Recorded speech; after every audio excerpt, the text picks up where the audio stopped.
One of the biggest challenges facing NASA in the development of long-duration space missions is food. In centuries past, explorers could almost always find food in their surroundings, even if they were thousands of miles from home.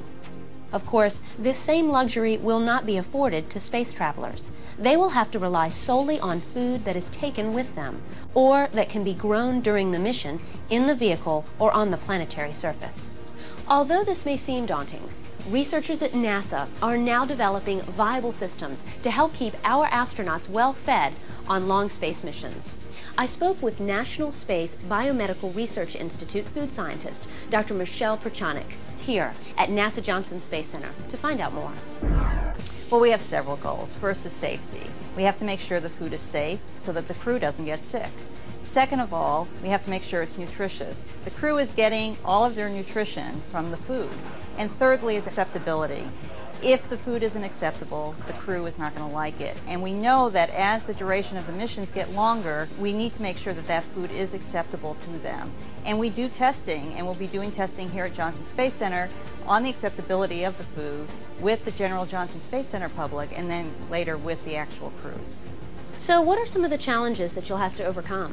Well, first of all, it's going to take us 6 to 8 months to get to Mars with the current propulsion system. And yes, there are engineers here at NASA trying to get the propulsion systems improved, but right now it's 6 to 8 months. And of course, 6 to 8 months home. And because of the way the planets align with each other, it's going to be 18 months on the surface. So the mission is going to be somewhere on the order of 2.5 to 3 years long. So what that means is we're going to have two kinds of food systems. The first is a transit food system. On the vehicle, because of microgravity, it is very difficult or almost impossible to do any sort of preparation or cooking of the food. So we're going to have a food system that's very similar to the ISS food system, prepackaged foods. Most likely they'll be stored at room temperature, so we won't have a refrigerator or a freezer. Well, that gives us some challenges because it's very difficult to find some foods that have a 3 to 5 year shelf life at room temperature and that you're not keeping it frozen or even at refrigerated temperatures. The other part of the challenge is looking at the packaging materials to make sure that we have the barrier properties to provide us with that 3 to 5 year challenge. So we have that issue. Now, think about it, 6 months, you've got all these packages of food because at each meal, you've got about 3 to 5 packages of food for each crew member times 3 meals and snacks. How do you store all this? Not only are you storing it at ambient or room temperatures, but you have to keep track of it. Inventory management and tracking and knowing where it is and how much you've used and when you've used it. So the challenges are unbelievable even just for the transit mission. Right. And even though we've done it already on ISS and shuttle, we've got that many more challenges to go after for this. One of the main challenges for NASA planners will be to provide food that will help keep crews healthy and happy, while also helping the astronauts' bodies acclimate to the rigors of space travel. During these long missions, astronaut physiology will need to be taken into consideration. The human body has adapted to the effects of gravity here on Earth, but once gravity is reduced, the body slowly begins to adapt to its new surroundings. During this adaptation process, weight loss, dehydration, constipation, electrolyte imbalance, bone loss, and a myriad of other problems may occur. To help prevent or alleviate many of these problems, researchers are investigating the levels of nutrients each astronaut may need. Proper diet and exercise should counteract many of the problems associated with the physiological changes. So that takes care of the transit, of getting to Mars. Once they're there, on Mars, then what? Well, then we have the opportunity to use the gravity of Mars. Mars has 1/3 gravity. So that's a little bit of gravity, enough to keep things down towards our feet. And with that, we can start looking at processing and preparing food. Now, we may be growing some of these crops, or we may be bringing up these items in bulk, such as soybeans or wheat. We will have to grow the vegetables and fruits because those don't have the shelf life we need. When I talk about bulk, what we're saying is we're going to bring up in large quantities unprocessed foods that you would then add in either through processing or maybe in the recipe. So for example, we would bring up large quantities of soybeans. And then we could use those soybeans to process into texturized vegetable proteins, or maybe we make it into tofu. So we would have that opportunity for more variety, therefore more acceptability in the processed food system.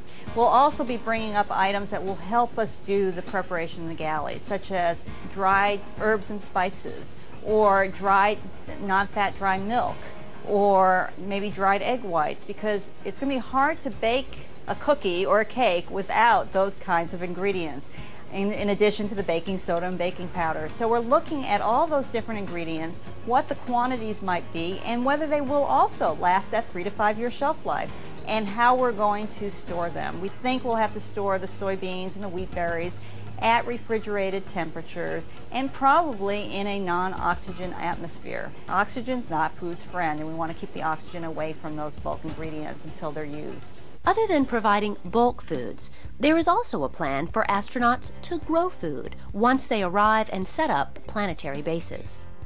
The plan would consist of crews growing crops hydroponically, which means to grow the food by using water rather than soil.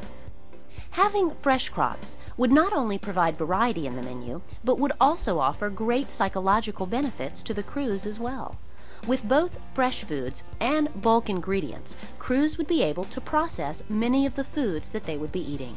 Processing food would consist of taking one type of food and making it into many different types of foods. As Michelle mentioned, foods such as soybeans could be processed and made into tofu, soy milk, soy oil, soy flour, and many other items. Other foods that would be ideal for processing include potatoes, wheat, rice, tomatoes, and peanuts. With the right equipment, crews could potentially grow and process large amounts of the food they would need to survive on site, rather than solely relying on food from Earth. Well, processing is not so hard down here, but now we need to worry about not bringing up too much weight, too much volume, and trying to be multifunctional with the equipment. For example, maybe a piece of equipment will not only make pasta, but it'll also mill wheat berries, and it may also make cereal for breakfast. Crew time is an issue. You don't want the crew to be spending all their time processing and preparing the foods, because they want to be out there exploring and doing real science.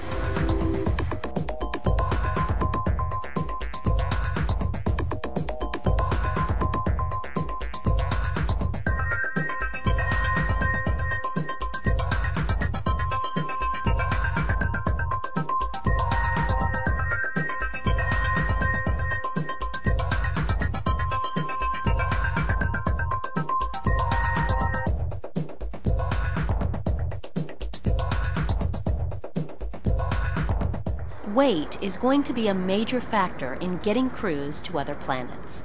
Knowing this, NASA planners are deciding if they should provide multifunctional processing equipment or if they should rely on age-old proven methods of food processing. For example, how do we make bread? Well, we could do the more modern way of putting everything into the bread maker and letting it happen, or we could actually just go the old-fashioned way, mix all the dough up, knead it, let it rise, knead it again, let it rise again, and then bake it. And we're going to have to be looking at where that fine line is on crew time versus automation and the mass that we would have to uplift to the Mars surface. They're not at Mars to do cooking. You know, they can do that at home. They're there to explore. To help make NASA's exploration goals a reality, NASA planners are also relying on outside help. Many colleges, universities, and other entities are performing experiments on food and processing equipment that may someday be used in the space program. The expertise that is being provided will help focus and quicken the development of technologies that will make exploration possible. We are a small group here, and we're not the experts in everything, so we go externally. For example, we have a researcher at UC Davis looking at developing, and he's actually built a prototype on a multi-purpose fruit and vegetable processor, testing it using tomatoes, but again, a multi-purpose piece of equipment that will dice, cut, concentrate the tomatoes or anything else.